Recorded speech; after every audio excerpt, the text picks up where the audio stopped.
So it's now Sunday afternoon, midday. We have gotten through Hurricane Paulette, as everybody who's been following knows, and are about to expect Hurricane Teddy, which, there you go, right now is going to probably be just about as big as Paulette was. Although everybody seems to think it's veering out to the Atlantic a little further. We'll put things into perspective in a second. But right now the winds are only 15 gusts to 20 knots coming out of the northeast. And you can see the tide is high. And over here, of course, again, is where the water is starting to come up. Everything as far as fill that had been in here has been washed into the sea, but probably with this hurricane, it will be washed even further out. So when everybody thought we would have a beach, I'm pretty sure we won't. But here you can see already the waves coming over the top. We're lucky we have boulders in place to be able to secure the apartment, as everybody knows, but will the remainder of that wall stay? Hard to say. Will these boulders stay? By the way, some of these boulders are close on a ton. So when people look at this and they think, well, yeah, those rocks are going to get sucked, they're pretty heavy. It took a major crane to lift those and put them in place.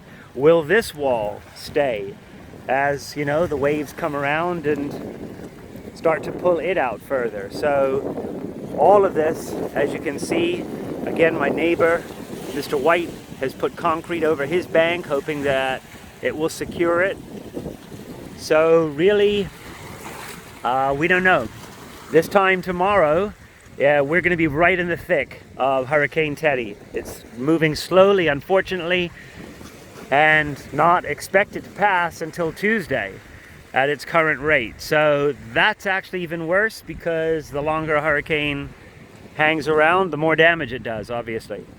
So I'm going to bring up on my computer in a second exactly what the forecast is for this hurricane over the course of the next 24 hours and put things into perspective as far as where we are now and what we have here as far as property and what we may or may not have when Hurricane Teddy leaves.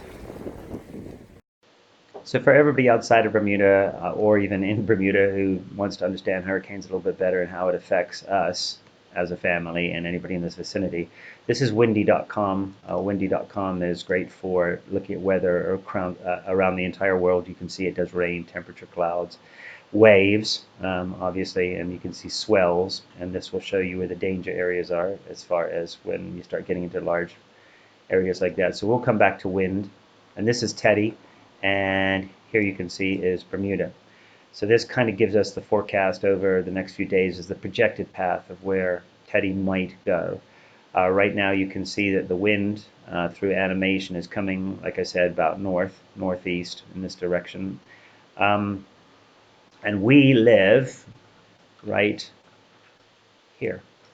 So we live right in this area. So if I were to click on there, that puts our house on the map for you.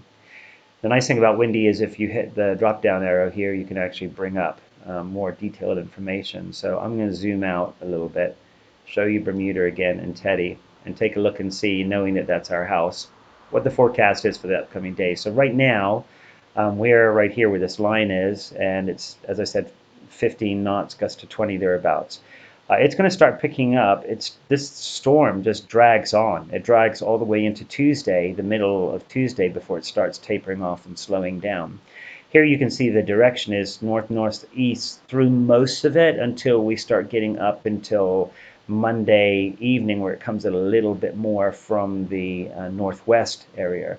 Again, for us, that's a little bit better, because if it was northwest, we'd have a little bit of protection here. It's when it's north or northeast that it comes down this channel and gets us. Anyhow, so that's not just the bad part. The bad part is obviously the swells and the waves, obviously. And here you can see, again, waves. I don't like this animation as much, but you can see what the swells, the difference in the swells are. I'm going to go back to wind, because that seems to just make more sense. But we know tide is going to affect the amount of swell. So if you're looking, we want to make sure that the tide is not high around this area, which is Monday 9 o'clock. Well, actually, sorry, probably Monday midday through to Tuesday, probably 6 a.m.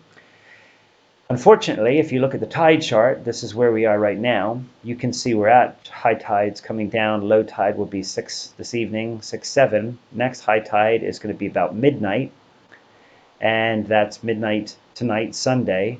Low tide is going to be about 6, and then it starts picking up as we get into Monday evening at midnight. Again, we're at our highest tide, and you can see the tide is extremely high. So Monday midnight, the tide is really high, and as you can see here, Monday midnight, that's kind of when we're at our full-on force wind-wise. That's when the gusts are up to 51 knots, so thereabouts. So that is scary. And for a lot of people who are thinking that, oh, well, this hurricane's way outside, it's not going to affect you. Yeah, it's definitely going to affect us. And you can see poor little Bermuda again here, the direction of this wind. It doesn't look good. And I'm just hoping that this one passes quickly, picks up pace, moves a little faster, gets past Bermuda, veers out more. Everybody's like, well, there's still time. Not much. I mean, it's now Monday, and we're looking at the time as being 12:30. So 12:30 in the afternoon. There's not much time left before this thing hits full force. So again, I don't know if I'll keep internet and electricity throughout this. If I can, tomorrow around this time or earlier, I'll post something, let everybody know what the situation is. But say a prayer and hope for everybody in Bermuda that this thing loses some of its strength, moves further out to the Atlantic, or picks up pace and gets out of here a lot faster.